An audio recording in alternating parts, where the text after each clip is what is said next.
tuning in to this week's episode of Rippin' Those Lips. I'm your host, Jonathan Lincoln, and today, folks, we're going to be talking about jerkbait fishing for large and smallmouth bass. This episode is going to contain how, when, where, and the equipment used to catching small and largemouth bass on a jerkbait. So we'll start off with the equipment I use when I go bass fishing with a jerkbait. First off, let's start with the rod. Your rod needs to be 6.5 to 7 feet long, medium action, and have a soft tip. Your reel can be any gear ratio you'd like. I spool up with a 5/6 to 1 Daiwa reel.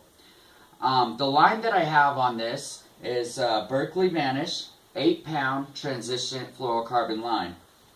When you're using a jerkbait, you must use fluorocarbon line. So, now that we've talked about the equipment, let's talk about some lures. When you go to the tackle store and you're picking out your jerkbaits, you have to keep in mind that you want the most realistic colors possible. If that means spending extra money and getting that really pretty lure, that's what you're probably going to have to do. Now, the key with the jerkbait is that these bass are feeding off of sight. They see your lure. That's what's attracting them. Now, a jerkbait is meant to imitate a dying or wounded bait fish, whether that be a bluegill, a shad, any kind of small fish that swims in the lakes or the rivers you're fishing that these bass are feeding on. Now, when you pick your jerkbait, you have to keep in mind that the bills that are pointed downwards are the ones that are going to dive deeper.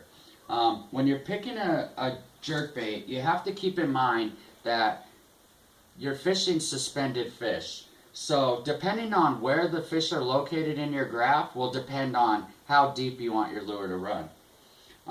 Let's talk about the X-Wrap a little bit. The X-Wrap is a lure that's meant to fish I fish in 40 to 50 degree water. The lure, I move it much faster than I do the standard jerkbait. Most jerkbaits, like this Mega Bass bluegill pattern, I use this when the water's cold. Cold, I mean freezing to 40 degrees.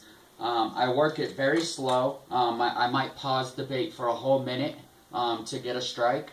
But anyway, since we went over some lures, we went over the equipment, let's go over how to fish with the jerkbait.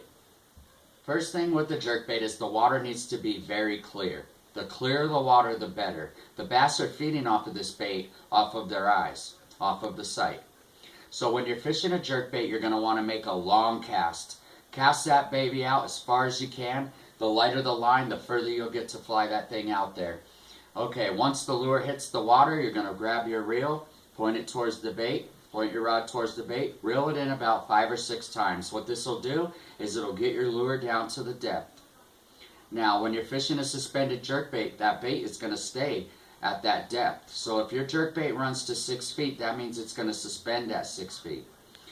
So that means once you've gotten that lure down, you want to jerk, jerk, let it pause. The colder the water, the longer your pause. The warmer the water, the quicker you can jerk it. You can maybe let it sit 2 to 10 seconds. Now, when you're fishing almost freezing water, you've got to let this lure sit. You may have to let it sit for a whole minute.